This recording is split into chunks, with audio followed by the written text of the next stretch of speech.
So, hello everyone, good evening to all of you. Good evening, good evening.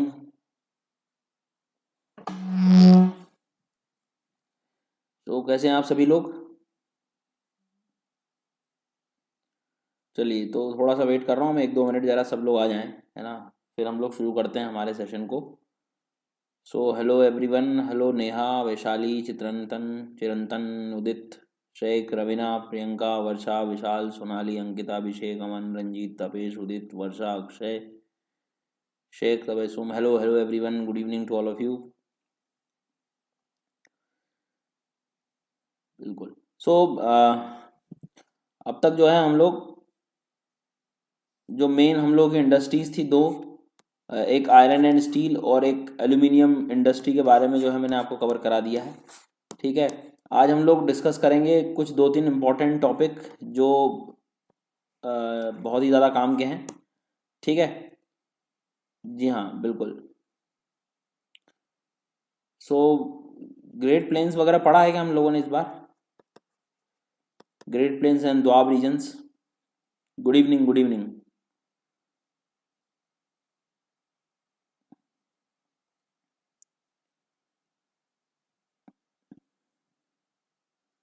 चलिए. So आप Unacademy का ये learning app भी download करके जो है डेली लाइव क्लासेस ले सकते हैं. ठीक है. और अनअकैडमी प्लस भी एक ऐसा प्लेटफॉर्म है जहाँ पर आप अपनी प्रिपरेशन को एक बेस्ट लेवल पर पहुँचा सकते हैं. आपका कंप्लीट कोर्स यहाँ पर कराया जाएगा. ठीक है, अकॉर्डिंग टू द सिलेबस. और इसके साथ साथ आप अनलिमिटेड एक्सेस ले सकते हैं कोर्सेज़ का. टॉप एजुकेटर से जो है पढ़ सकते हैं.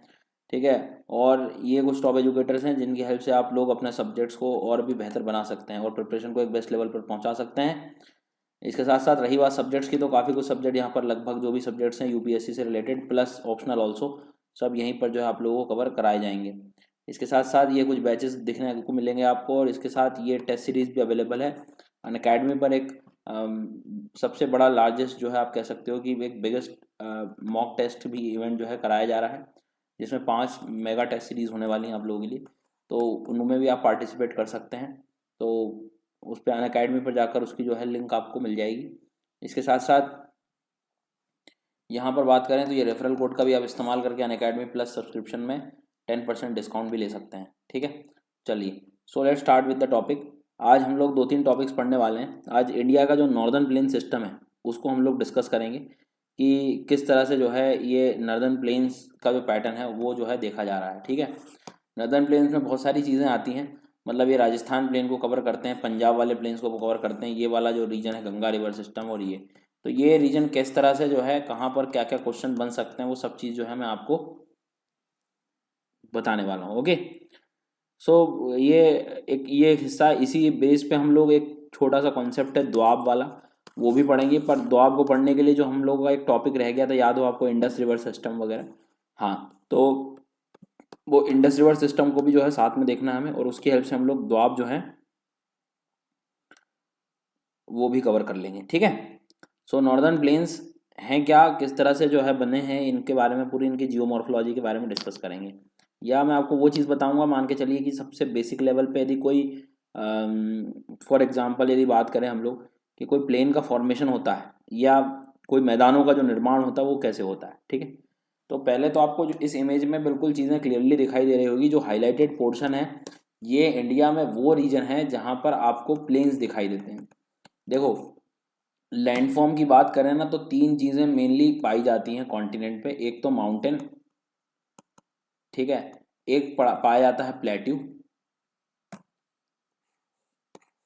एक तो जो पाया जाएगा वो क्या पाया जाएगा, माउंटेन. और एक जो पाया जाएगा वो क्या पाया जाएगा, प्लेट्यूज, पठार जिसको कहते हैं हम लोग. ये पर्वत हो गए आपके, मान लो. और थर्ड स्टेज की जो बात करते हैं दैट इज प्लेन्स, मैदान. ठीक है. हाँ. तो ये मतलब क्या है, ये सबसे पहले जैसे मान लो बने अपने mountains first order second order पे. ठीक है. माउंटेन्स बने मतलब क्या कि भाई फोल्डिंग वगैरह हुई, जैसे कॉन्टिनेंट ओशन सबसे पहले बने. फिर सेकंड ऑर्डर लैंडफॉर्म में हम लोग माउंटेन्स को भी ले सकते हैं. ठीक है, कि भाई सबसे पहले जो है कॉन्टिनेंट्स बनने के बाद कन्वर्जेंस डाइवर्जेंस हुआ, माउंटेन्स का फॉर्मेशन हुआ. ठीक है. और उसी दौरान यदि वॉल्केनिज्म वगैरह भी आता है तो उससे प्लेट्यू वगैरह का फॉर्मेशन भी हुआ। माउंटेन प्लेट्यू में डिफरेंस आपको क्लियरली दिखाई दे रहा है कि भाई हाइट के रिस्पेक्ट में माउंटेन की हाइट ज़्यादा होगी, कंपेरेटिवली प्लेट्यू कम है, और हाइट में ज़्यादा है, बाकी एक्सटेंसिव फैलाव यदि देखोगे क्षेत्रफल में एरिया वाइज ब्रॉड रीजन देखोगे तो वो प्लेट्यू हो गया अपने आप में। क्लियर हो गई बात। हाइट तो कम ही रहेगी, इतनी ज़्यादा तो देखने को नहीं मिलेगी। हाँ, ओवरऑल लोकेशन के अकॉर्डिंग यदि इसकी हाइट देखोगे तो काफ़ी ज़्यादा भी हो सकती है। जैसे तिब्बत प्लेट्यू कहते हैं हम लोग कि भाई 4000 मीटर ऊंचा भी है, पर वो उस रीजन में हिमालयन माउंटेन सिस्टम मतलब अपलिफ्टेड होके ही ऊपर दिख रहा है वो। ठीक है, तो ऐसे मत समझना है कि जो है कोई प्लेट्यू की जो है एकदम नीचे से जो है हाइट लेके रख ली आपने, नहीं, मतलब माउंटेन के कंपैरिजन में तो कम ही होती है। ठीक है, इस बात को ध्यान देना। और इसके साथ साथ जो है बात करेंगे हम लोग third thing that is plains. जी हाँ, अरे वॉल्केनो की बात नहीं कर रहा हूँ मैं, वॉल्केनो इंडिया में बात नहीं कर रहा हूँ मैं, एक जनरल पैटर्न पे समझाने की कोशिश कर रहा हूँ कि what is the basic difference between mountain plateau and plains. फिर हम लोग चलेंगे आगे। ठीक है, हाँ, तो अभी सिर्फ आपको ये चीज़ समझ में आ गई कि माउंटेन है, ये प्लेट्यू है, पर आज हम जो पढ़ने वाले हैं प्लेन्स पढ़ने वाले हैं। प्लेन्स ज़्यादातर हम लोग कंसिडर किस में करते हैं? थर्ड ऑर्डर में। थर्ड ऑर्डर मतलब क्या है? क्योंकि प्लेन्स बने जो है ना वो एक तरह से डिपोजिशनरी फीचर्स हैं। डिपोजिशन मतलब आप समझो, डिपोजिशन मतलब ये कि जहां पर अवसाद जो हैं, ठीक है, अवसाद यदि आप देखोगे उनका जमा हुआ है, हिंदी मीडियम अवसाद बोल रहे हैं इसको हम लोग। ठीक है, अब आगे चलते हैं। तो कैसे बने हैं प्लेन्स? तो मान लो पहले माउंटेन्स बने होंगे, फिर इन्हीं को, जैसे गंगा का ही एग्जाम्पल ले लें हम लोग या कोई भी मेजर रिवर का, तो यही माउंटेन्स से जब नदियां निकल के आ रही हैं तो वो माउंटेन से जब नदियां निकल के आएंगी तो डेफिनेटली इरोड करेंगी, इरोजन करेंगी। समझ में आई ना बात? तो वो इरोजन करने के बाद तो मतलब पहले माउंटेन बना फिर प्लेन बना, तो मतलब पहला ऑर्डर इसका था, उसके बाद ऑर्डर इसका आया है, सीक्वेंशियल प्रोसेस पे जाए तो। इसीलिए प्लेन वगैरह का जो रीजन है आपका, प्लेन्स के जो रीजन है, ये अपने आप में मान के चलिए कि ये थर्ड ऑर्डर पे लेते हैं हम लोग, क्योंकि जो बनेगा वो लास्ट में क्या बनेगा? प्लेन्स ही बनना है। तो ये वही रीजन्स हैं कि भाई इधर आपका इंडस रिवर सिस्टम ने मदद किया, ठीक है, मान के चलो ये फॉर एग्जांपल सतलज है, रावी है, व्यास है, ये रिवर्स ने यहाँ पर मदद की प्लेन के लिए। इधर ये जो रिवर है, मान के चलो आपकी गंगा यमुना की कहानी हो गई आपकी। इधर वाला जो प्लेन कवर किया वो ब्रह्मपुत्र ने कवर किया है। और मैंने जब आपको रिवर सिस्टम पढ़ाया है तो उम्मीद कर रहा हूँ कि चीज़ें तो बिल्कुल समझ में आई गई होंगी आप। ठीक है, और ये वाले जो रीजन्स हैं, ये अरावली की जो पुरानी रिवर्स हैं, या तो फिर एक तरह से आप कह सकते हो कि भाई लूनी रिवर वगैरह का रीजन आप कह सकते हो। इधर इंडस रिवर भी गई है, ऐसा नहीं है कि जो है बिल्कुल, क्योंकि ये तो अभी आपको हिस्सा दिखाई दे रहा है, एक्चुअल में ये पूरा एक्सटेंशन आगे पाकिस्तान तक है पूरा। जी हाँ, तो अब नॉर्मल आपको एक बेसिक आइडिया है कि इंडिया में मैं देखूं तो ये जो हाईलाइटेड रीजन है वो प्लेन के क्षेत्र हैं। ठीक है, ये बेसिक लेवल की अंडरस्टैंडिंग हो गई कि नदियों द्वारा ये बनाए गए हैं। एक बात यहाँ एंड हो जाती है, पर दूसरी बात होती है कि क्वेश्चन को सॉल्व करना एग्जाम में, जो कि सबसे ज्यादा काम का है ना। तो उसको जरा समझ लेते हैं हम लोग कि क्वेश्चन जो है एग्जाम में किस तरह से वो पूछ रहा है, कैसे पूछ रहा है। So we will discuss the geomorphology. ठीक है, कैसे बने हैं ये, एक कॉमन पैटर्न वो समझाने की कोशिश कर रहा हूँ मैं आपको। ठीक है, अब जैसे मान लो सबसे कोई माउंटेन है, जैसे हिमालय की बात कर लें हम लोग, कोई माउंटेन सिस्टम है। ठीक है, तो ए बी सी और डी, 3 पॉइंट तक, 4 पॉइंट तक जब आप आ रहे हो आगे, तो एक बात तो क्लियर हो गई आपकी। एक बात तो ये क्लियर हो गई कि नदी जब आ रही होगी ए बी सी डी करते करते, तो स्पीड बिल्कुल बढ़ती गई है, बहुत ज़्यादा स्लोप है, स्लोप ज़्यादा है, स्लोप ज़्यादा है तो रिवर की स्पीड ज़्यादा है, स्पीड ज़्यादा है तो इरोजनल लेवल भी क्या होंगे? ज़्यादा होंगे। इरोजन मतलब अपर्दन करना। क्लियर हुई ना बात? बिल्कुल। तो स्लोप और स्पीड और इरोजन ज़्यादा होगा, जितना इरोजन होगा उतना वो मटेरियल वहाँ से निकल के आएगा, और अभी तो स्पीड थी ज़्यादा तो वो मटेरियल भी साथ में आ रहा है पानी के। तो एक बात तो आपको समझना है कि यदि स्पीड कम हो गई तो इरोजन भी कम हो जाएगा, लेकिन जो ऑलरेडी इरोड हो चुका है वो डिपॉजिट भी होने लगेगा, वो डिपॉजिट भी होने लगेगा सर। सिंपल सी बात है। तो कहने का मतलब सिंपल है कि यदि बात करें यदि हम लोग इरोजनल लेवल की, तो इरोजन तो बहुत अच्छा हुआ, लेकिन उसके बाद आगे जाके डिपोजिशन भी होना है। तो जब भी आप पढ़ते हो ये वाला जो रीजन है, जैसे मान लो ये आपका पूरा हिमालय का क्षेत्र था, याद होगा आप लोगों को, तो भाई माउंटेन के बीच में तो नहीं दिखाई देगा आपको प्लेन, लेकिन जैसे इससे नदियां बाहर आएंगी तो आप कह सकते हो कि ठीक है सर समझ गए, नदियां जैसे जैसे बाहर आएंगी वैसे वैसे प्लेन्स की बनने की शुरुआत हो जाएगी। अब इसका ये मतलब भी नहीं होता कि माउंटेन से तुरंत नदी बाहर निकली और तुरंत प्लेन बनना शुरू हो जाए, इसी बात को समझना है, यही बहुत काम की चीज़ है। अब मैं आपको बताता हूँ कैसे। जैसे मान लो फॉर एग्जाम्पल ये माउंटेन्स थे अपने, ठीक है, एंड इस पॉइंट पे, ए पॉइंट पे, इस पॉइंट को हम लोग जो है क्या बोलेंगे, इस पॉइंट को हम लोग कह रहे हैं foothills. Okay, Hindi medium गिरिपद बोल रहे हैं, पर्वतों के जो पैर हैं, ठीक है। ये वो पॉइंट है जहाँ पे आपका स्लोप जो है वो ब्रेक हो जाएगा, स्लोप एंड हो जाएगा। इसका मतलब ये है कि जो वाटर आ रहा था इतनी हाइट से, जो है इतनी तेज़ी से जो वाटर आ रहा था, वो वाटर यहाँ आकर उसकी स्पीड जो है बिल्कुल क्या हो जाएगी, कम हो जाएगी। अब जो इसके साथ सेडिमेंट आ रहे थे, ठीक है, वो अलग अलग साइज़ के थे। जैसे मान लो एक साइज़ ये था बड़ा सा लार्ज बोल्डर, फिर ये था, फिर ये था, और फिर ये था, और फिर ये और हो गया छोटा, और ये इस तरह से होता गया। मतलब क्या, ABCDE, याद होगा आप। तो यहाँ पर जो है, यहाँ पर सबसे पहले जो है वो सबसे भारी वाला रुक जाएगा, ए वाला रुक जाएगा, ठीक है। क्यों रुक जाएगा, क्योंकि अब रिवर में इतनी शक्ति नहीं बची है, पावर नहीं है कि उसको आगे लेकर जाए। फिर जो है बी वाले बच जाएंगे, फिर आगे जाके सी, और फिर मतलब सबसे जो फाइनेस्ट, थोड़े दिन पहले ही हमारी सॉइल जो है, सॉइल वाला टॉपिक एंड हुआ है। सॉइल हम उसी को बोल पाते हैं जिसमें बिल्कुल फाइनेस्ट पार्टिकल हो। सिल्ट याद आ रहा होगा, सैंड याद आ रहा होगा, क्ले याद आ रहा होगा, ये सब पढ़ाया है मैंने। तो एक बात तो निश्चित ये है कि इस फुट हिल्स के पास यहाँ पर आपको प्लेन्स देखने को मिल जाएंगे क्या, नहीं देखने को मिलेंगे।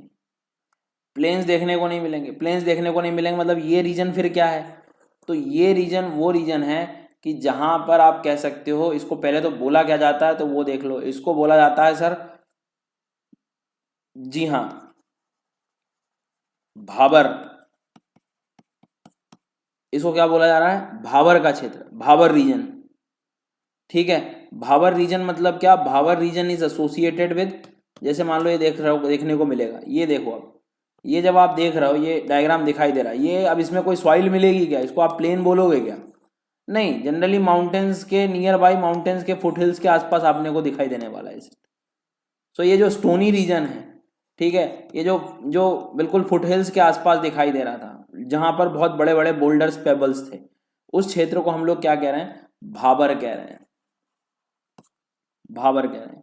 क्लियर हुई बात, क्योंकि ये सॉइल नहीं है, ये ही आगे जाकर धीरे धीरे आप फाइन पैटर्न बनेगा तब जाकर आप कह सकते हो। तो इसका मतलब क्या है, ये दुनिया में यदि मतलब इंडिया की बात करें तो कहाँ पर, तो मैं एकदम माउंटेन्स की ये बाउंड्रीज की बात कर रहा हूँ। यहाँ पे जो रीजन में आपको जो दिखाई देगा ज़्यादातर, मान लो फॉर एग्जांपल ये वाले रीजन में थोड़ा बहुत भी यदि हम लोग देखें, तो ये रीजन, ये बेल्ट जो होगा, ये वाला बेल्ट को हम लोग क्या बोलेंगे, ये जो है सर, ये क्या है, भाबर है। क्लियर हो गई बात। अब इंग्लिश में, English region wise local word है भाबर, और वहीं से वो वर्ड बना है, और वही आपको याद भी करना है। क्लियर हुई बात। तो अब मैं इसका कैरेक्टरिस्टिक्स लिखवा देता हूँ और वही एग्जाम में आते हैं। तो भाबर इज एसोसिएटेड विद, कहाँ पर इसकी लोकेशन कोई बोल दे तो फुट हिल्स पर दिखाई देगी, माउंटेन्स के। क्लियर हो गई बात, जी हाँ, फुट हिल्स पर दिखाई देगी। दूसरा याद रखिएगा कि आपको जो है फुट हिल्स के साथ साथ यदि वो बोले तो यहाँ पर बड़े बड़े लार्ज बोल्डर्स एंड पेबल्स दिखाई देंगे। क्लियर हुई बात। तीसरी बात वो करने को बोलेगा आपसे कि यहाँ पर जो है आपको क्या टेक्निकली सॉइल दिखाई देगी, एलुवियल सॉइल दिखाई देगी, नो, नो एलुवियल पैटर्न्स, कोई जलोढ़ मृदा देखने को नहीं मिलेगी, क्योंकि रॉक मिल रहा तो अभी सॉइल अब आगे जाके मिलेगी, जो है नदी का पानी वहाँ रुक तो नहीं गया। और जो सबसे इंपॉर्टेंट बात ध्यान देना, जैसे मान लो ये सरफेस है, ओके, सरफेस है, तो जब भी आप क्या देखते हो कि नदी मान लो इस सरफेस के अकॉर्डिंग चलेगी, पर होता क्या है कि उस रिवर के क्षेत्र में आप देखते हो कि बहुत बड़े बड़े जो है रॉक्स रखे रहते हैं, बोल्डर्स पेबल से भरा हुआ क्षेत्र रहता है। तो प्रैक्टिकली कभी कभी ऐसे क्षेत्र भी उसके बीच में आपको दिखाई देंगे जहाँ नदियाँ बिल्कुल दिखेंगी नहीं आपको, क्योंकि आप ऊपर से ये देखोगे, बोल्डर्स पेबल्स देखोगे ना, उसमें नीचे जो नदी चल रही है वो कैसे देख पाओगे। तो रिवर यहाँ पर जो है आपकी डिसअपियर हो जाती है। डिसअपियर मतलब ये कि दिखना जो है, नदी जो है वो बंद हो जाती है। क्यों बंद हो जाती है कि भाई माउंटेन के पास, एकदम एंड के पास, यहाँ पर क्या देखोगे, बहुत बड़े बड़े बोल्डर्स दिखाई देंगे आप। बोल्डर्स दिखाई देंगे तो फिर क्या होगा, वहाँ पर ऐसा पता ही नहीं लगेगा कि आपको नदी जा रही है। लेकिन नदी तो जाएगी, ऐसा है नहीं कि नदी चली गई यहाँ से, ये नदी का फ्लो तो होगा, बट जब ऊपर से आप देखोगे तो आप बोलोगे यार रिवर तो जो है वो डिसअपियर हो गई। तो कोई जब आपसे पूछे कि रिवर कहाँ डिसअपियर होती है, कौन सा क्षेत्र है, तो याद रखिएगा, भूलना मत, भाबर की बात कर रहे हैं सर, भाबर रीजन। तो फुट हिल्स में मिलेगा, लार्ज बोल्डर्स पेबल्स मिलेगा, एलुवियल सॉइल नहीं देखने को मिलने वाली है, रिवर डिसअपियर वहां पर आपको देखने को मिलेगी। क्लियर हो गई बात, भूलोगे तो। अरे रिवर डिसअपियर, सौरभ तिवारी, लूनी को कंपेयर ना करें। लूनी तो एवोपरेशन के कारण सूख गई, ये नदी सूखी नहीं है, इसका फ्लो चल रहा है, पर बोल्डर पेबल के कारण दिखाई नहीं दे रहा है बस आपको।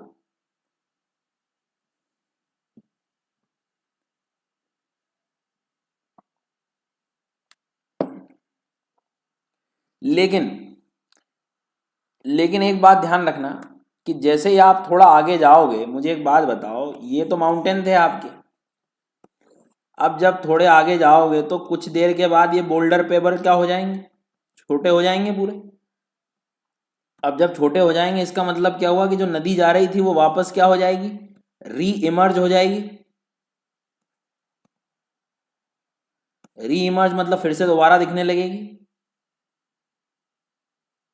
मतलब पहले यहाँ छुप गई थी, पहले दिखाई नहीं दे रही थी क्योंकि बड़े बड़े रॉक्स थे बहुत ज़्यादा। कभी डिस्टेंस भी देखना हो तो ज़्यादातर बुक्स 8 से 15 किलोमीटर बोलती हैं कि 8 से 15 किलोमीटर के बाद धीरे धीरे रिवर दिखने लगेगी। अब रिवर जो है फिर से क्या हो गई आपकी, इमर्ज हो गई, मतलब ये क्षेत्र कोई दूसरा होगा। ये जो क्षेत्र होगा ये वो होगा, इसको हम कहते हैं तराई रीजन, तराई बेल्ट। तराई बेल्ट वर्ड आया है तराई से। तराई शब्द हिंदी का है, तराई मतलब होता है तर, तर मतलब होता है वेट, वेट मतलब होता है गीला। खुद लॉजिक लगा लो, स्लोप बिल्कुल खत्म हो गया है, नदी की स्पीड बिल्कुल स्लो हो गई है, तो नदी आगे तो जाएगी पर नदी भी अपना फैलाव बढ़ाएगी, नदी का क्षेत्र बढ़ेगा। ठीक है, एकदम फाइन जो है, एकदम दलदल जैसा क्षेत्र दिखाई देने लगेगा, बिल्कुल फॉरेस्ट जैसे, मतलब बायोडाइवर्सिटी अच्छी हो जाएगी वहां पर। भाई ह्यूमिड रीजन्स रहेंगे, ठीक है, वहां पर आप देखोगे कि जो है वाटर की अवेलेबिलिटी दिखाई देगी आपको। तो यदि आप देखना चाहो तो ये कुछ इस तरह का एक पैटर्न दिखाई दे सकता है कि भाई रिवर सिस्टम जो है चल रहा है बढ़िया से, जो है बहुत स्लो, और उसके आसपास वाले क्षेत्रों में बहुत ही जो है बिल्कुल एवरग्रीन डेंस फॉरेस्ट दिखाई देगा। बिल्कुल आ रही है बात समझ में। तो इनको मार्शी रीजन भी कह सकते हो आप, दलदल के क्षेत्र, क्योंकि नदी फैल जाती है बहुत, और जब फैलेगी तो मिट्टी जो है बिल्कुल एकदम फाइनेस्ट पैटर्न दिखाई देगा, पर पानी ज्यादा होने के कारण दलदल सा हो जाता है वो।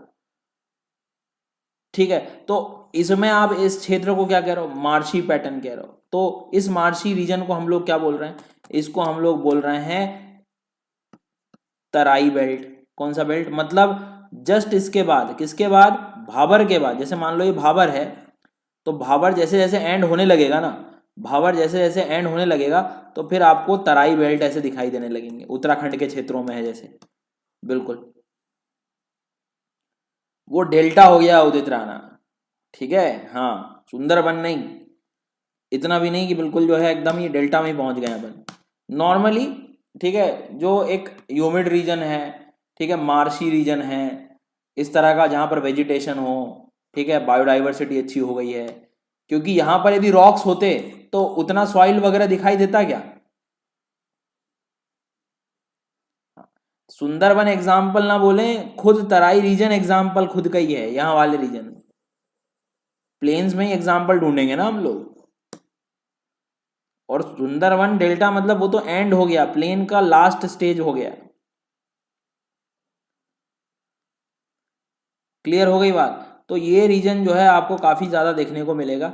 अब हो क्या रहा है कि पहले भी बहुत ज्यादा थे यहाँ पर, लेकिन अब जैसे जैसे पॉपुलेशन बढ़ रही है, लोग एनक्रोचमेंट करते करते जो है पहुंच गए। मतलब पहले तो साल ट्रीज के लिए जाना जाता था ये क्षेत्र, साल ट्रीज। अब तो जो है उसको सब खत्म करके और एग्रीकल्चर के लिए सुटेबिलिटी बना ली उसकी।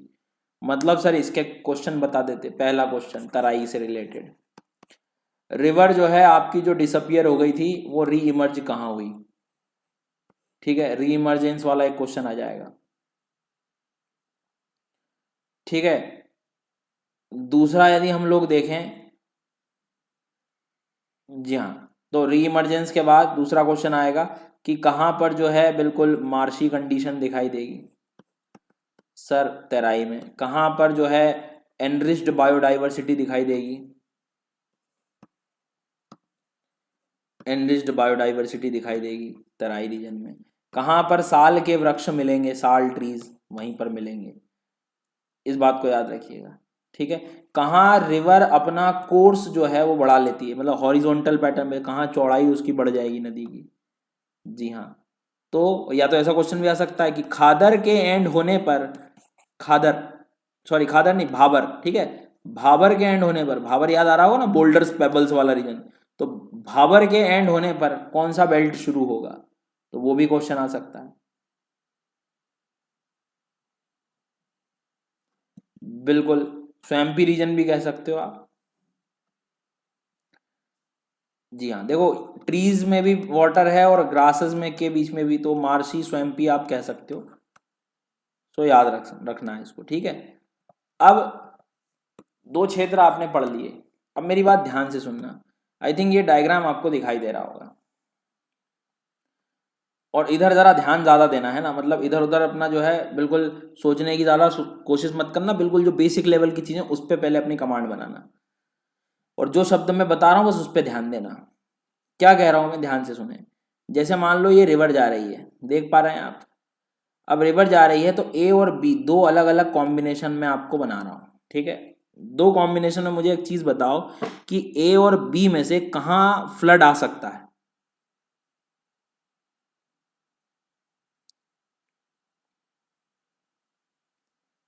ठीक है, ए और बी में से कहां पर फ्लडिंग पैटर्न आपको दिखाई दे सकता है? नियर बाई ए के पास फ्लड जरूर आएंगे। क्यों फ्लड आ सकते हैं? क्योंकि नदी के किनारे वाले क्षेत्र हैं ये। समझ में आई बात?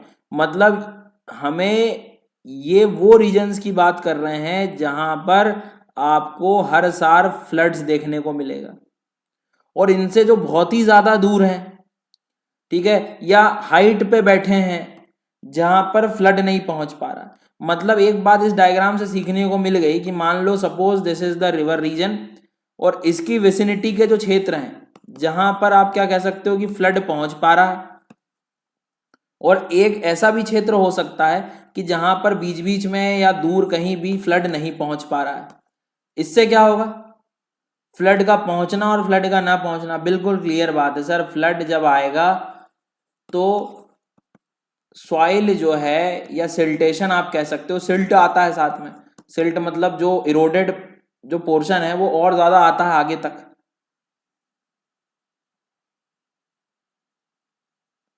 तो कहने का मतलब सिंपल है कि जहां पर फ्लड आएगा वहां पर आपको न्यू सॉइल देखने को मिलेगी, न्यू अलुवियल सॉइल देखने को मिलेगी। ठीक है, वो सॉइल कंपेरेटिवली फर्टाइल होगी, इस्तेमाल ही नहीं किया गया उसका, अब करेंगे हम लोग। So flood, new soil, new alluvial soil, इस क्षेत्र को हम लोग कह रहे हैं क्या? इस क्षेत्र को हम कह रहे हैं खादर। कौन सा बेल्ट कह रहे हैं? खादर बेल्ट। और जरूरी नहीं कि गंगा के किनारे ही मिल रहा हो, ये बहुत सारी ट्रिब्यूटरीज हैं इसकी, मेजर माइनर, तो हर ट्रिब्यूटरीज के आसपास के क्षेत्र भी तो होंगे। ये तो किसी ने नहीं कहा कि ट्रिब्यूटरीज में कभी फ्लड नहीं आ सकते, बिल्कुल आएंगे, उसके आसपास के क्षेत्र।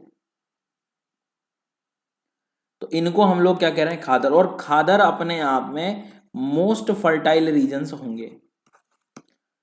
तो ये तो आप इंडस वैली से ही देखते आ रहे हो कि जहां मेन रिवर से उसी के आसपास तो फर्टाइल प्लेन्स मिलेंगे, वहीं का तो एग्रीकल्चर सुटेबल होगा। समझ में आई ना बात? तो सेम कहानी यहाँ की बात मैं आपसे चर्चा करना चाह रहा हूँ कि ये चीज तो जो है आप देख ही सकते हैं कि मोस्ट फर्टाइल रीजन जो है आज भी आपको वहीं दिखाई देगा जहां पर न्यू सॉइल आ रहा है। न्यू एलुवियल सॉइल हर बार जो है हर 2-3 साल 4 साल में जो है रिन्यू हो जाता है उतने बड़े लेवल से। इसका मतलब इसके अपोजिट एक वो क्षेत्र भी है सर जहां पर फ्लड सिस्टम पहुंच ही नहीं पा रहा है, ठीक है। रिन्यू जो है सॉइल का होना है वो भी नहीं हो पा रहा है, मतलब कंपैरेटिवली सॉइल बहुत ही ओल्ड हो गई है, ठीक है। या तो आप ये भी कह सकते हो कि इतना बड़े लेवल से सॉइल का जब आपने बार बार इस्तेमाल किया है तो इस्तेमाल करते करते उसकी फर्टिलिटी बिल्कुल समाप्त हो गई है।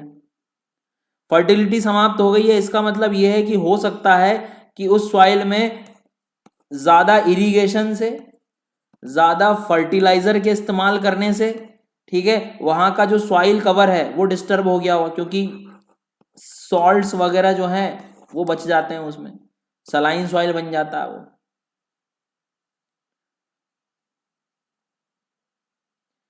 तो कहने का मतलब क्या है कि सबसे पहले जो आपको मैंने पढ़ाया वो क्या था, वो था सर सबसे पहले भाबर, ठीक है। भाबर के बाद क्या हुआ, भाबर के बाद मान लो तराई बेल्ट आ गया। अब तराई के बाद दो क्षेत्र आते हैं, एक तो खादर आ गया और जो दूर वाला है हल्का सा उसको क्या कह रहे हो आप, बांगर आ गया।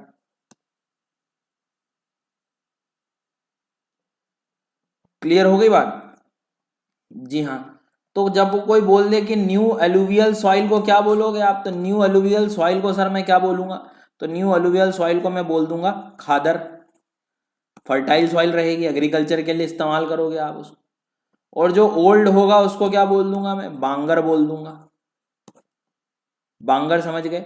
जी हाँ, बांगर मतलब जो बहुत ही ओल्ड हो गया है, ठीक है। वहां पर आपको नॉर्मल कंकर्स वगैरह दिखाई देते हैं। कंकर्स क्या है, जो कैल्शियम या जो सॉल्ट से बने हुए जो रिमेन्स, बचे हुए रिमेन्स जो होते हैं, कंकड़ जिसको हम लोग कहते हैं, कंकर्स कह सकते हो। So Bangar region is associated with kankars. Confuse मत होना भाबर से, ओके। भाबर तो वो शुरुआत वाला ही है जहां तो कुछ नहीं मिलना है। इन सलाइन पैटर्न को तो रेह कल्लर के नाम से भी जाना जाता है, रेह कल्लर। रेह कल्लर क्या है, रेह कल्लर अपने आप में एक सलाइन सॉइल है जो वेस्ट यूपी पंजाब हरियाणा के क्षेत्रों में जाना जाता है। तो वो कंपैरिजन पूछ सकता है ना।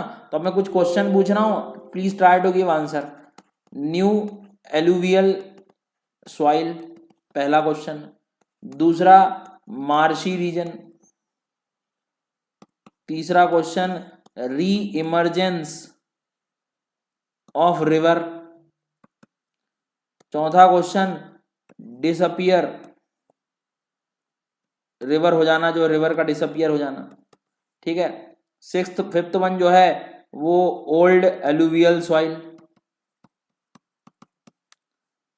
सिक्स्थ वन, साल ट्रीज। बताओ आंसर दो भैया। जी हाँ, यही क्वेश्चन दिखेंगे भी एग्जाम में। न्यू एलुवियल सॉइल, अच्छा इसको तो सर खादर कह रहे थे आप। मार्शी रीजन को सर तेराई बोल रहे थे। री इमरजेंस तराई में हो जाता है, डिसअपियरेंस भाबर में हो जाता है, ओल्ड एलुवियल बांगर में हो जाता है, और साल ट्रीज तेराई में मिल जाएगा। उम्मीद कर रहा हूँ कुछ समझ में आ रहा होगा आपको।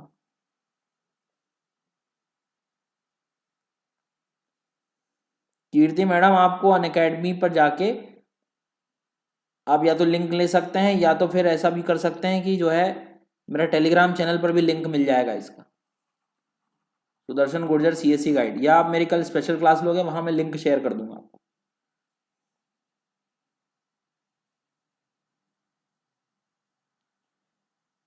ठीक है, जी हाँ। तो स्पेशल क्लासेस वगैरह जो लेनी है मेरी आपको, ये इसी में मिल जाएगा आपको।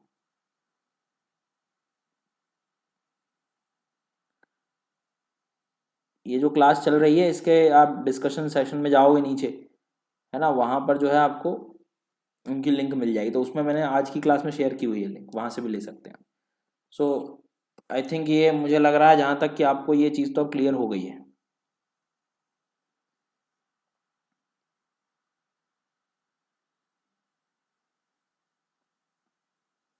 सब मिल जाएगा, सर्च करें प्लीज़ आप स्पेशल क्लासेस में जाके या फ्री कोर्सेज में जाके, उसमें सेक्शन दिया हुआ है अलग से। तो एक ये मतलब कॉमन जियोमॉर्फोलॉजी है ना, कि जो है खादर बांगा। अब इसमें ना मिक्स पैटर्न पे है, जहां पर अब यहाँ फर्टाइल होगी वो क्या होगी आपकी खादर होगा, जहां नहीं पहुंच पा रहा बांगर होगा, और एंड प्रोडक्ट क्या बनेगा इसका, यहाँ पर एंड प्रोडक्ट बनेगा डेल्टा बन जाएगा। अब मुझे एक बात बताओ कि यदि वो कभी धोखे में आपसे एग्जाम में पूछ रहा है कि भैया सबसे पहले तो सीक्वेंस वाइज यदि आप जाओगे तो आपको जो है पहले तो बांगर मिलेगा, फिर जो है तराई मिलेगा, फिर जो है खादर मिलेगा, और फिर भाबर मिलेगा, ये कुछ ऐसा सही होने वाला है क्या एग्जाम में? नहीं होने वाला है। ठीक है। अब एक चीज और ध्यान रखना कि एक क्वेश्चन और आता है, जैसे दुआर्स, वो बोल दे कि दुआर्स वर्ड कहाँ इस्तेमाल करते हैं, तो दुआर्स भी फर्टाइल प्लेन्स हैं, बट वो असम वैली के हैं, असम रीजन्स वाले हैं। ठीक है, असम रीजन से रिलेटेड है। ओके, असम है, नॉर्थ वेस्ट बंगाल है, उनको याद रखिए। ओके, ठीक है, चलिए, तो बिल्कुल डेली आना है आपको, और डेली जो है क्लासेस आप ले सकते हैं। अब सर क्या है, एक छोटा सा कॉन्सेप्ट और है द्वाब वाला, वी विल डिस्कस इट। द्वाब भी पढ़ेंगे, बहुत ही इंपॉर्टेंट क्वेश्चंस आते हैं यहाँ से, जैस द्वाब, रेचना द्वाब, बारी द्वाब, बिस्ट द्वाब, ठीक है, सिंध सागर द्वाब। तो द्वाब क्या है उनको भी हम समझेंगे, लेकिन उसके पहले हमें थोड़ा सा रिवर सिस्टम को समझना पड़ेगा। तो एक काम करते हैं, अब हम लोग इंडस रिवर सिस्टम का एक छोटा सा जो है ओवरव्यू पढ़ते हैं। ठीक है, हाँ, तो द्वार वगैरह के बारे में हम लोग डिस्कस करेंगे। द्वार is a different thing, okay, द्वार अलग चीज है, और हम द्वार पढ़ रहे हैं।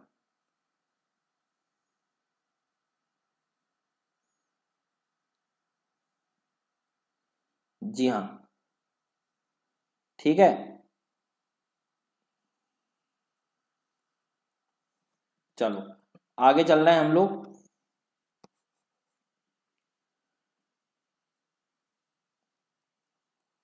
तो पहले इंडस रिवर सिस्टम में आपको जो है थोड़ा सा कवर कराने वाला हूँ, मतलब किस तरह से क्वेश्चन कहाँ कहाँ, आपको बेसिक आइडिया बिल्कुल अच्छे से समझ में आ जाएगी, नदियाँ कहाँ कहाँ हैं। फिर उन रिवर के बीच में जो प्लेन्स बनेंगे उनको हम द्वाब कहते हैं, रीजन बिटवीन टू रिवर्स। ठीक है, दो नदियों के बीच का जो क्षेत्र होता है उसको द्वाब कहते हैं। ठीक है, दो अब, ठीक है,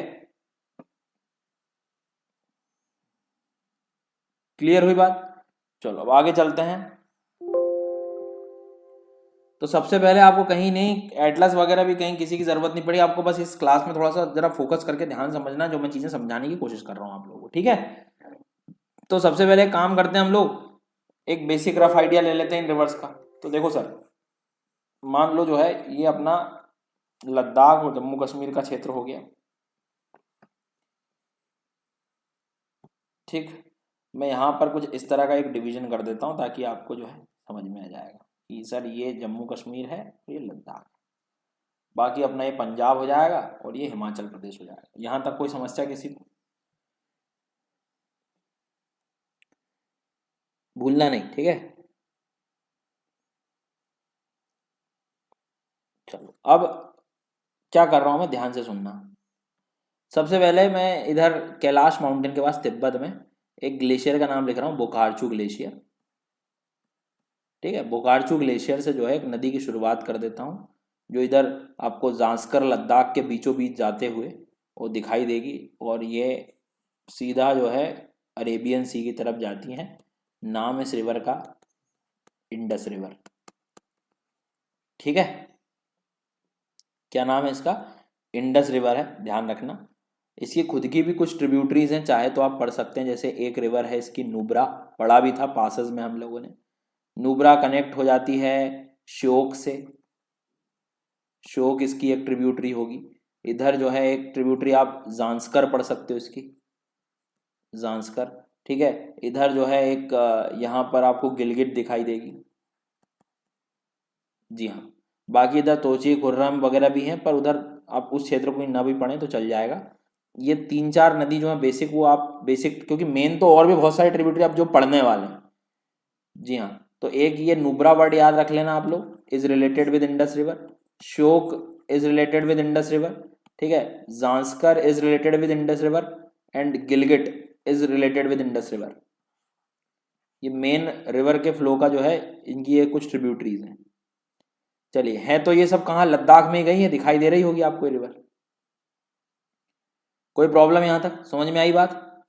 मतलब लद्दाख में जा रही है, पाकिस्तान में जा रही, तिब्बत से आ रही, बस इतना याद रखें। अब आगे चलते हैं अपन। आगे चल के यहाँ पर प्लीज़ ध्यान दीजिएगा कि यहाँ पे जो है आपको फिर से जो है लेक बता रहा हूँ मैं मानसरोवर के आसपास, राकस ताल। कौन सा ताल बताया मैंने? राकस ताल।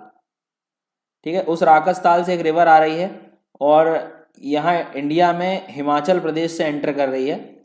ओके, और हिमाचल प्रदेश से जो पास है यहाँ पर, वो पास भी पढ़ा चुका हूँ मैं आपको, शिपकिला पास। कौन सा पास पढ़ा है मैंने? शिपकिला। और ये शिपकिला पास से होते हुए इधर हिमाचल से होते हुए और ये पंजाब से होते हुए आगे जाकर पाकिस्तान में भी इसको आप यहीं पर रोक दो। रिवर का नाम कौन सी है? जी हाँ, रिवर इज सतलज। ठीक है, बिल्कुल।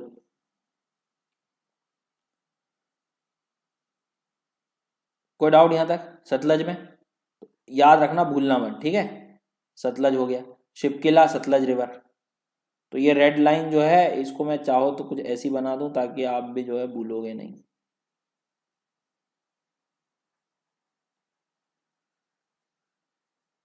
तो ये मेन रिवर है अपनी सतलज। ओके, अब आगे चलते हैं अपन। इसके बाद भी आपको एक चीज़ और बताई थी, याद हो तो? हाँ जी, एक पास पढ़ाया था मैंने आपको यहाँ पर, रोहतांग पास, याद है? रोहतांग पास पढ़ाया था। जी हाँ, और रोहतांग पास से एक रिवर शुरू करी थी मैंने, नाम उसका याद होना चाहिए, व्यास। व्यास रिवर शुरू तो हुई है, लेकिन ये देखो किस में मिला दी मैंने इस रिवर को, चेक करो ज़रा। व्यास रिवर को मैंने कनेक्ट कर दिया है सतलज में ही। एक प्लेस है, नाम सुना होगा आपने, हरीके, हरीके बैराज, और वहीं से तो इंदिरा गांधी कैनाल को निकाला है। ये क्वेश्चन भी आ जाता है कि इंदिरा गांधी कैनाल कहाँ से निकली है? हरीके से निकली। कौन सी दो नदियों से? व्यास और सतलज से। ठीक है, अच्छा व्यास से क्या क्या क्वेश्चन समझ में आ रहे हैं आपको? व्यास से एक क्वेश्चन ये भी समझ में आ रहा है कि ये हिमाचल प्रदेश और पंजाब में है सिर्फ। व्यास से एक क्वेश्चन समझ में आ रहा है कि व्यास पाकिस्तान में नहीं जाती। व्यास से एक क्वेश्चन ये समझ में आ रहा है कि व्यास का जो माउथ है वो सतलज रिवर में है। व्यास से एक बात ये भी समझ में आ रही है कि रोहतांग पास से शुरू हो रही है। व्यास से एक बात ये भी समझ में आ रही है कि तिब्बत में नहीं जा रही है। व्यास से एक बात समझ में आ रही है कि वो जम्मू कश्मीर में नहीं जा रही है, लद्दाख में नहीं जा रही है, पाकिस्तान में नहीं जा रही है, सिर्फ हिमाचल प्रदेश और पंजाब में जा रही है। इस बात को ध्यान रखेंगे सब आप। एक रिवर और यहीं से शुरू होती है, आपको याद भी होना चाहिए था, इनफैक्ट मैंने बताया भी था। हाँ जी, बिल्कुल। तो जो रिवर का नाम है वो क्या है? रिवर का नाम है सर, इसी के नॉर्थ से यहीं से शुरू होती है, और उस रिवर का नाम जो है वो क्या है? तो उस रिवर को बोला जा रहा है Ravi river. Ravi river, Ravi river. अब रावी रिवर से कहानी आपको समझ में आ गई कि रावी रिवर हिमाचल से शुरू हो रही, पंजाब में भी जा रही है और पाकिस्तान में भी जा रही है। तो रावी व्यास में क्या डिफरेंस हो गया? रावी में ये डिफरेंस हो गया कि सर व्यास तो पंजाब में रुक गए, लेकिन रावी जो है पाकिस्तान में भी जा रही है। सिमिलैरिटी क्या हो गई? इनसे रिलेटेड एक सिंगल पास है, वो याद रखना है, and that is called as Rohtang pass. अब ठीक है, समझ में आ गई बात? चलो आगे चलते हैं। मतलब रावी रिवर का भी संबंध जम्मू कश्मीर से नहीं है। अब फिर से एक प्लेस और, एक पास और पढ़ाया था मैंने आपको, याद हो? बड़ा लाचला, बड़ा लाचला दर्रा, बड़ा लाचला पास। ठीक है, वहां से एक रिवर की ओर शुरुआत करते हैं हम लोग, याद हो आपको तो। प्लीज इस रिवर को ध्यान से देख लेना, ये रिवर है चेनाब। और ये चेनाब रिवर देखो, अब तक जो भी रिवर हिमाचल में पड़ रहे थे वो पंजाब में भी जा रही थी, पर ये रिवर जो है आपको पंजाब में जाते हुए दिखाई दे रही है क्या? नहीं, ये तो सीधा जम्मू कश्मीर में चली गई, और जम्मू कश्मीर से घूम के जो है ये देखो किस में कनेक्ट होने की कोशिश हो रही है इसकी। जी हाँ, सतलज में कनेक्ट कर दी मैंने, ये देखो पूरा घूम गया ऐसे। So the name of this river is Chenab, याद रखेंगे। हालांकि चेनाब की स्टोरी बहुत ही अलग है। चेनाब दो नदियों से मिलकर बनती है, एक रिवर का नाम है चंद्रा और एक रिवर का नाम है भागा। चंद्रा और भागा दो नदियां मिलती हैं, एक प्लेस है हिमाचल में टंडी, TANDI, टंडी के पास मिलके फिर चेनाब बनता है। लेकिन पास कभी कोई पूछ ले तो बड़ा लाचला भी याद रख सकते हैं आप। उसके इधर आपको जो है वो लाहौल स्पीति वैली का रीजन भी दिखाई देता है, वहाँ से सब चंद्रा भागा आकर और ये बड़ा लाचला के पास से चेनाब आपको दिखाई देगी। और चेनाब को ध्यान देना, चेनाब की सबसे इंपॉर्टेंट बात कि चेनाब पंजाब में फ्लो नहीं करेगी। क्योंकि अब तक जितनी रिवर हिमाचल में थी, सुन लें सब लोग, जितनी रिवर हिमाचल प्रदेश में थी उतनी सब नदियां आपको पंजाब में भी जाते हुए दिखाई दी थी, पर चेनाब ही ऐसी नदी है जो पंजाब में नहीं जा रही है। ठीक है, जी हाँ। अब ये रावी को भी ऐसे मत बिठाओ, रावी बुरा मान जाएगी, तो रावी को भी जो है कनेक्ट किस में कर दो, चेनाब में कर दिया। मतलब एक बात अब क्लियर हो गई कि रावी का माउथ भी किस में जा रहा है, चेनाब में। सतलज जो है चेनाब से कनेक्ट हो रही है ये। व्यास जो है किस में हो गई, सतलज में हो गई। छोटी छोटी बातें हैं लेकिन इनमें ध्यान देना पड़ेगा। एक नदी और है सर, श्रीनगर के पहले एक प्लेस है called as Verinag. Verinag, VERINAGE, ठीक है, वेरीनाग। वेरीनाग या शेषनाग लेक, शेषनाग लेक भी आप पढ़ सकते हो। वहाँ से रिवर शुरू होती है, नाम उसका मैं बता देता हूँ, झेलम। ठीक है, श्रीनगर के आगे वुलर लेक आएगा इस पर। Wular lake fresh water lake है इंडिया का ये। वुलर लेक के बाद ये थोड़ा सी बाउंड्री इस तरह से शेयर करके, और देखो इसको मैं किस में मिला रहा हूँ, तो झेलम भी जो है फाइनली किस में चली जाएगी, चेनाब में। झेलम की एक बात क्लियर दिखाई दे रही है कि इसका रिलेशन इधर हिमाचल प्रदेश और पंजाब से नहीं है, सुन लेंगे ध्यान से। झेलम का रिलेशन पंजाब हिमाचल प्रदेश से नहीं है। इंडस रिवर का रिलेशन पंजाब हिमाचल प्रदेश से नहीं है, मेन फ्लो का। क्लियर हो गई बात? तो इस बात को अच्छे से ध्यान से समझ लेंगे आप। और फाइनली इस प्लेस को, ये देख लो यहाँ पर, इस प्लेस को हम कहते हैं पंचनद। पंचनद क्यों कह रहे हैं, 5 नदियों का मेल है यहाँ पर। 1 2 3 चेनाब 4 झेलम 5, पांचों नदियों का पानी आ रहा है यहाँ पर। और फिर वो कनेक्ट हो जाता है इंडस से, नियर मिठानकोट। मिठानकोट, और फिर जाकर इंडस का वाटर जो है किस में चला जाता है, अरेबियन सी में, डेल्टा के साथ। जी हाँ, भूलना नहीं। तो एक ये बेसिक ओवरव्यू था इस रिवर का। अब मैं आपको जो है काम करता हूँ, सबसे पहले फिर से एक बार रिवाइज करा देता हूँ ताकि एक बार याद हो जाए, कन्फ्यूजन सब हट जाए जीवन का। इधर देखो आप फाइनली जल्दी से सब लोग, क्या किया सबसे पहले सर ने, ये मैप बनाया। ये इस तरह से याद रखना है कि ये जो है जम्मू कश्मीर है, और ये लद्दाख वाला रीजन है, ये हिमाचल, सॉरी ये पंजाब हो गया, और ये हिमाचल प्रदेश। ठीक है, सर ने सबसे पहले क्या किया, ये इंडस बनाई, इंडस को सीधा यहाँ बना दिया। फिर इधर से जो है सतलज ले गए, सतलज ले गए। सतलज जो है शिपकिला पास, ये लेकर जो है इसको यहीं रोक दिया थोड़ी देर। फिर व्यास को शुरू किया, व्यास को सतलज में मिला दिया। ध्यान दे रहे हो, व्यास को किस में मिला दिया, सतलज में। व्यास पाकिस्तान में नहीं गई थी, ठीक है। फिर रावी, रावी यहीं से शुरू हो गई लेकिन पाकिस्तान में रावी चली गई। फिर चेनाब को शुरू किया, चेनाब इधर पंजाब में ना जाते हुए ऊपर से ऐसे गई है, ठीक है। ऊपर से मतलब जम्मू कश्मीर से होते गई है, तो रावी को इसमें कनेक्ट कर दिया आपने, ये इसमें कनेक्ट हो गई। इधर से एक झेलम शुरू हुई, झेलम जो है, झेलम आपका ये जम्मू कश्मीर वुलर लेक श्रीनगर से होते हुए फिर से चेनाब में कनेक्ट हो गई। मतलब सीक्वेंस देख रहे हो आप, पहले सतलज आएगा, सतलज के बाद व्यास आएगा, व्यास के बाद रावी आएगा, रावी के बाद चेनाब आएगा, चेनाब के बाद झेलम आएगा, झेलम के बाद इंडस आ जाएगा। ये पंचनद जो है जाकर इसमें मिल जाएगा। बिल्कुल, इस बात को ध्यान देंगे आप लोग। समझ में आ गई ना बात? इसका मतलब तो ये हो गया कि अब देख लो आराम से आप, ये सतलज रिवर दिखाई देगी, ये व्यास दिखाई देगी, ठीक है, ये रावी है आपकी, दिस इज रावी, चेनाब। तो अब आप ये मत देखो, आप तो ये डायग्राम देखो, आपको ये डायग्राम थोड़ा ज़्यादा हेल्प करेगा, तो जूम कर देता हूँ, आराम से देख लो। सतलज है, व्यास है, फिर ऊपर वाली रावी हो जाएगी, फिर इधर से घूम के जो है चेनाब गई है, ठीक है ना, फिर जो है वो झेलम गई है, और फिर जो है वो इंडस रीजन पे चली गई है। अब यहाँ से क्वेश्चन आपके लिए जो है वो आ रहा है, क्वेश्चन क्या आ रहा है वो भी अपन देखेंगे।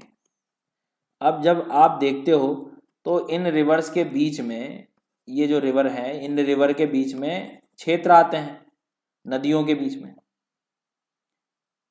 समझ में आई ना बात? रिवर के बीच में मतलब देखो, ये ऐसे कि भाई मान लो ये सतलज है फॉर एग्जाम्पल, सतलज के बाद क्या होगा, व्यास होगा, व्यास के बाद क्या होगा, रावी होगा, रावी के बाद क्या होगा, चेनाब होगा, चेनाब के बाद झेलम होगा, झेलम के बाद क्या होगा, इंडस होगा। मतलब अब इन दो दो नदियों के बीच के जो रीजन्स हैं, ये ये ये ये वाला, ये वाला, इनको हम लोग द्वाब कह रहे हैं। प्लेन बनेगा ना इसके बीच।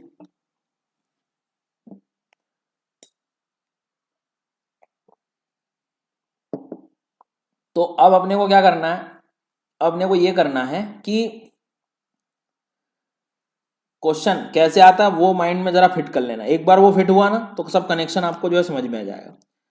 आपको एक बात ये याद रखनी है कि रिवर के कॉम्बिनेशन बिल्कुल क्लियर होने चाहिए। कैसे, बता देता हूं मैं आपको। देखो, सबसे पहले दो रिवर दिखाई दे रही है आपको। कौन सी दो रिवर? सतलज और क्या दिखाई दे रही है? व्यास। लिखो जरा कॉपी में, सतलज और व्यास लिखो, जल्दी लिखो। सतलज और व्यास। अब ये बीच में ये कलर दिखाई दे रहा है, मतलब ये दोआब रीजन हो गया। तो सतलज और व्यास के बीच का जो दोआब होगा, सतलज और व्यास, तो इस एक काम करता हूं, इसमें से बी वर्ड उठाता हूं, इसमें से एस वर्ड उठाता हूं, तो ये हो गया बिस्ट। BIST, बिस्ट। बिस्ट, बिस्ट, बी मतलब व्यास, ST मतलब सतलज। तो बिस्ट द्वाब कभी वो बोल दे किन दो नदियों के बीच में पाया जाता है, तो सर व्यास और सतलज के बीच में पाया जाता है। क्लियर हुई ना बात? ऐसे ही आप अगले वर्ड को तोड़ लो। बिस्ट याद रख लिया, हाँ, पंजाब प्लेन के रीजन थे ये, ठीक है। अब ऊपर जाओगे आप, अगली रिवर क्या आएगी? व्यास और रावी का क्षेत्र आएगा। व्यास और किसका आएगा? रावी। तो व्यास से भी बी उठा लो और आर उठा लो, तो इधर देख लो ये ग्रीन कलर, बारी, व्यास और रावी। मतलब क्या हो गया? व्यास प्लस रावी इक्वल टू बारी। बारी द्वाब हो गया। चलो, ये कनेक्शन समझ में आ रहा हो? मैं फिर से बता रहा हूं, देखो, बिस्ट, बिस्ट मतलब सतलज प्लस व्यास, तो बी और ST बिस्ट हो गया, ठीक है। बारी में क्या कर रहा हूं? व्यास प्लस रावी, बारी। ये समझना होगा कि कैसे कनेक्शन बना है इनका, ठीक है। अच्छा, अगली रिवर देखना। अगली जब आप पढ़ते हो तो वैसे ही बताया था मैंने आपको कि रावी है और चेनाब है। ऊपर आप रावी के ऊपर कौन सी शुरू होकर आती है? चेनाब आती है ना। तो कुछ नहीं है, सिंपल है। CHE, चेनाब, प्लस रावी का आर, तो अगला देख लो, रेचना लिखा है, RECHNA। रेचना मतलब आर मतलब रावी, CHNA मतलब चेनाब, तो रेचना हो गया। और फिर आगे जब जाओगे आप चेनाब और झेलम के बीच में, चेनाब और झेलम के बीच में, तो क्या लिख दिया उसने? जेच लिख दिया। जेच मतलब हो गया झेलम प्लस चेनाब के बीच का। तो देखो, चार तो सीक्वेंस समझ में आ ही गए आपको। फिर से बोल देता हूं मैं यहां पर कि यदि मैं सतलज, समझ में आई बात, सतलज प्लस व्यास को करूंगा तो वो क्या हो गया? बिल्कुल बिस्ट, ठीक है। फिर व्यास प्लस रावी की बात करूंगा तो बारी, ठीक है। और उसके बाद में जो है, मान लो फॉर एग्जांपल यदि बात करें तो बिस्ट हो गया, बारी हो गया, फिर रावी और चेनाब की बात कर लो तो रेचना, रेचना द्वाब। फिर झेलम प्लस चेनाब की बात कर लो तो जेच द्वाब हो गया।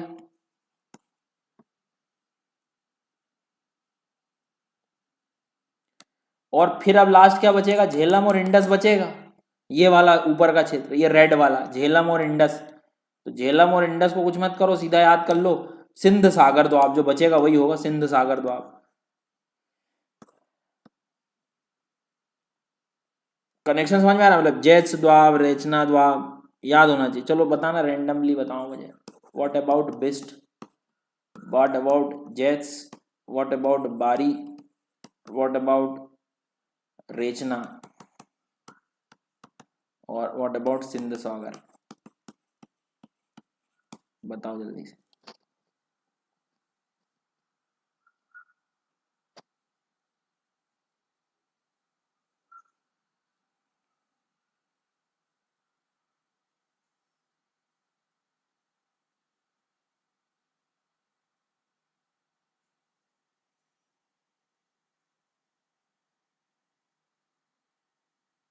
जल्दी जल्दी जल्दी जल्दी जल्दी, फटाफट।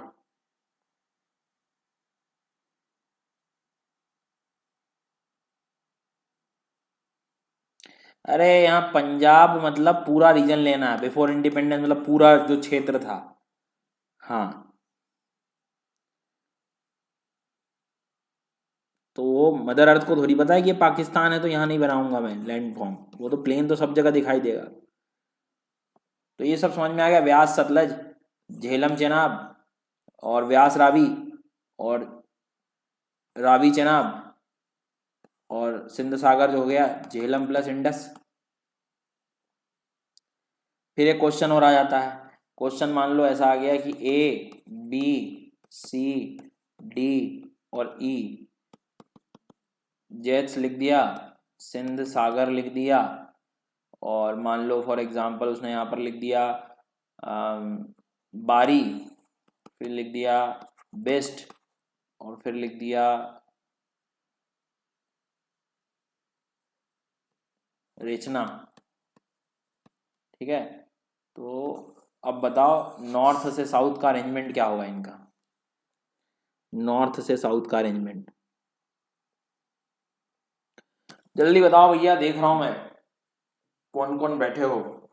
गुड, जल्दी जल्दी जल्दी जल्दी जल्दी फटाफट।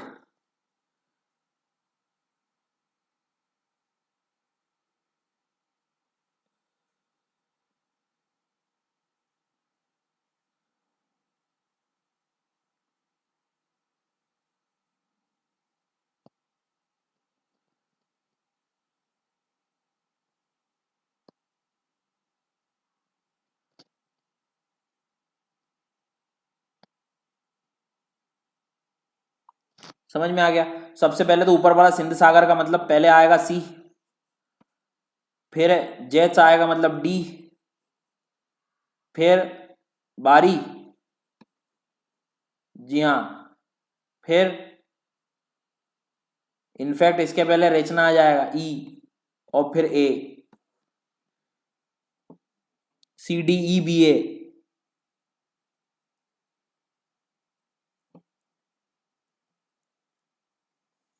ठीक है, तो इस बात को थोड़ा सा याद रखिएगा कि जो प्लेन्स हैं हमारे पंजाब वाले रीजन के, इनका ये क्वेश्चन बहुत ज़्यादा आता है, जो मतलब मैच द कॉलम वगैरह में जो है वो आपसे पूछ सकता है। ठीक है सर, कोई समस्या? अब इसके बाद जो है बाकी 4 वर्ड याद रखना पड़ेगा आपको, भाबर, खादर, तेराई, बांगर। ये 4 वर्ड आपको वैसे याद रखना है।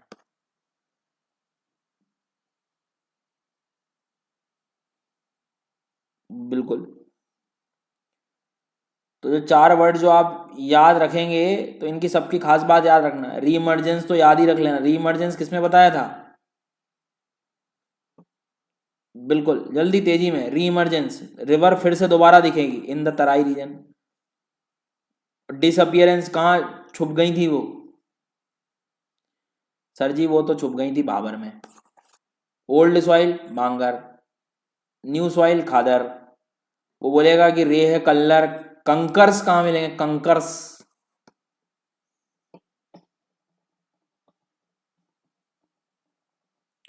व्हाट इज दुआर?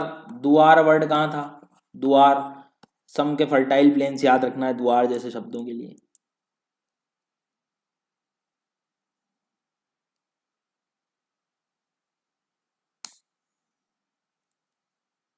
ठीक है सर, तो ये अपना डिस्कशन था प्लेन से रिलेटेड। ये तराई वगैरह के पहले वाली तराई रीजन आपको देखने को बताया था मैंने, तराई था ये, मान लो भांगर टाइप था आपका वो, भांगर क्या, भाबर। ठीक है, ये तो भी भाबर एंड हो रहा है आपका, इधर जाओगे तो आपको और ज़्यादा वो दिखाई देगा। जी हाँ, बाकी ये इंडस रिवर सिस्टम वगैरह भी थोड़ा सा याद रखना कि कौन कहाँ फ्लो करता है। जैसे मान लो एक बात याद रखना कि चेनाब की एक बात याद रखना, चेनाब कहाँ नहीं जाती है? पंजाब में फ्लो नहीं है, ये क्वेश्चन बन जाता है। व्यास का एक क्वेश्चन बन जाता है, पाकिस्तान में नहीं जाती है। ठीक है ना। झेलम का एक क्वेश्चन बन जाता है कि झेलम का रिलेशन हिमाचल प्रदेश और पंजाब का से कोई रिलेशन ही नहीं है इसका। ऐसे तो क्वेश्चन बन रहे हैं।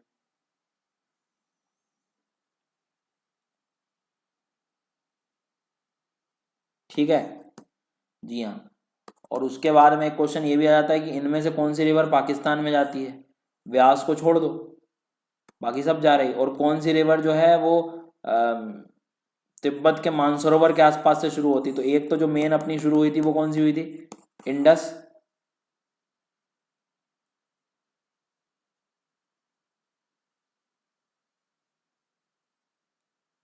बिल्कुल। और इधर जो बताया था वो क्या बताया था मैंने?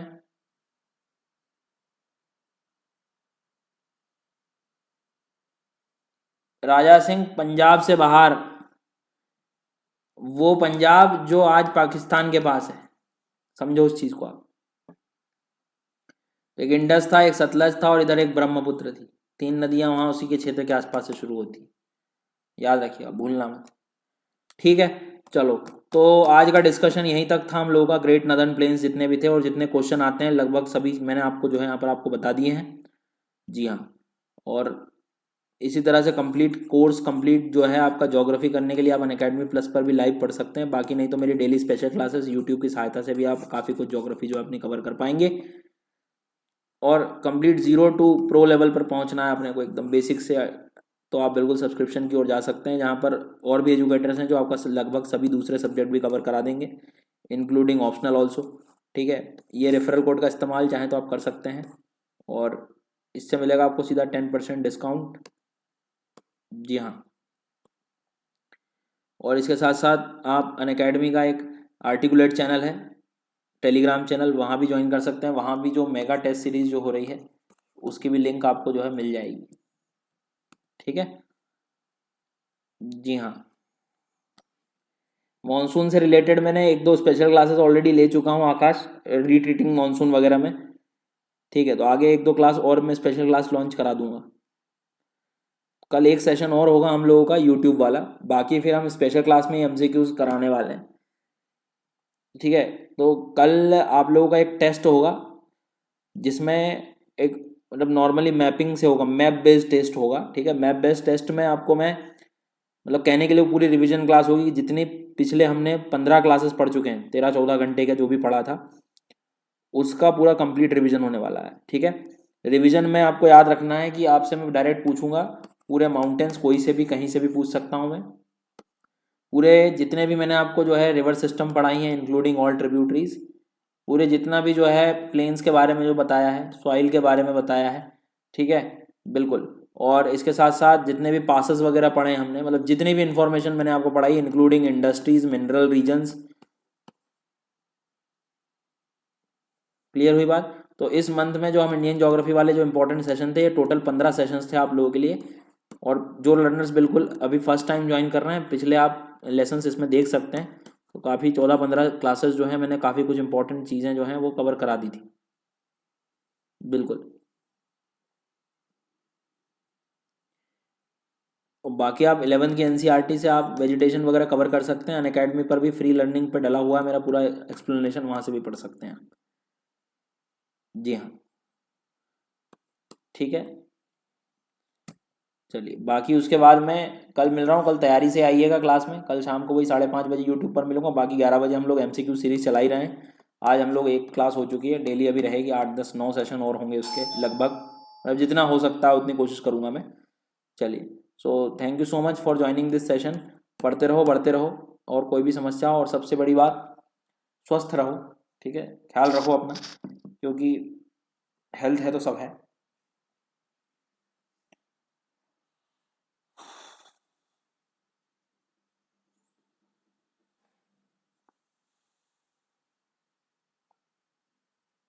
कल की शाम की टाइमिंग यही रहेगी, 5:30 बजे, और कल स्पेशल क्लास 11 बजे रहेगी। कल मिलते हैं हम लोग। ठीक है, तो याद रखना आज की क्लास इंपॉर्टेंट थी, पढ़ लेना, रिवाइज कर लेना अच्छे से। जी हाँ, स्पेशल क्लासेस भी फ्री होती हैं, बिल्कुल। चलिए, thank you so much for joining this session. पढ़ते रहो, बढ़ते रहो।